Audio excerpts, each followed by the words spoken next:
আসসালামু আলাইকুম, সবাইকে আমার চ্যানেলে স্বাগতম। আপনারা সবাই কেমন আছেন? আমি আল্লাহর রহমতে অনেক ভালো আছি।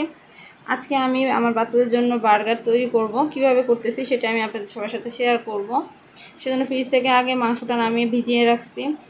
মাংসটা ছুটানোর পর কেটে মিডিয়াম কেটে আমি ধুয়ে নিছি। ধোয়ার পর এখন আমি এগুলো সিদ্ধ করতে দিব। আসলে বার্গার এক একজন এক একভাবে করে। আমি আরও কয়েক ধরনের ভাবেই করা যায়। আমি যেভাবে সহজ তাড়াতাড়ি করা যায় আমি সেভাবেই করতেছি কাজের সুবিধার্থে। আমি পানি দিয়ে দিছি, পানির মধ্যে সামান্য পরিমাণ তেল, এখানে সরষের তেল দিছি, আপনারা সয়াবিন তেল দিয়ে দিবেন, সয়াবিন তেল দিলে বেশি ভালো। তারপরে এখানে আমি মাংসগুলোকে দিয়ে দিছি, পরিমাণ মতো লবণ দিছি। এখন মাংসগুলোকে আমি সিদ্ধ করে নিব। মাংসগুলো সিদ্ধ হয়ে গেছে, এখন আমি মাংসগুলোকে উঠে নিব সবগুলা এক এক করে। মাংসগুলো যখন উঠে নিছি এখন ঠান্ডা করতে দিব। ঠান্ডা হয়ে গেলে আমি হাত দিয়ে টেনে টেনে চিকন চিকন করে মাংসগুলোকে ছিঁড়ে নিব। এই যে আমার মাংসগুলো সবগুলা নামিয়ে ফেলছি। এখন ওগুলো ঠান্ডা হলে ওগুলোকে একটু একটু করে ছিঁড়ে নিব। ছিঁড়ে বার্গারের জন্য সব রেডি করে নিব।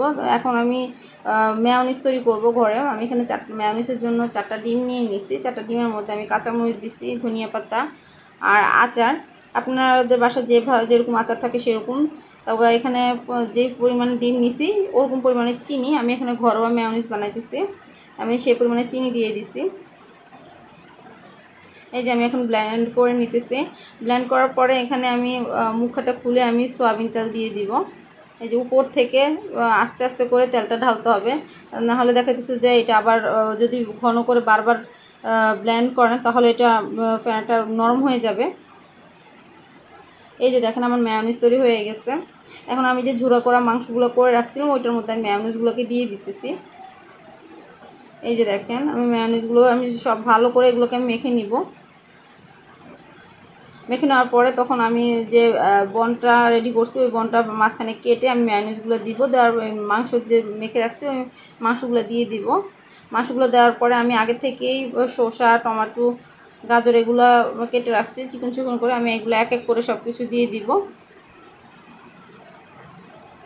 এই যে দেখেন বাচ্চারা আসলে মুরগির টাইপের যেইগুলো জিনিস থাকে ওগুলো বেশি পছন্দ করে ওদের খাওয়ার আইটেমের মধ্যে, কিন্তু আসলে এগুলো আমাদের স্বাস্থ্যের জন্য বেশি ভালো না। কিন্তু বাচ্চারা দেখতেছে যে ওদের নাস্তা আইটেমে মাংস না থাকলে চলেই না, সেজন্য ঝটপট তাড়াতাড়ি তৈরি করার জন্য এই বার্গারটা ওদের জন্য অনেক বেশি ভালো।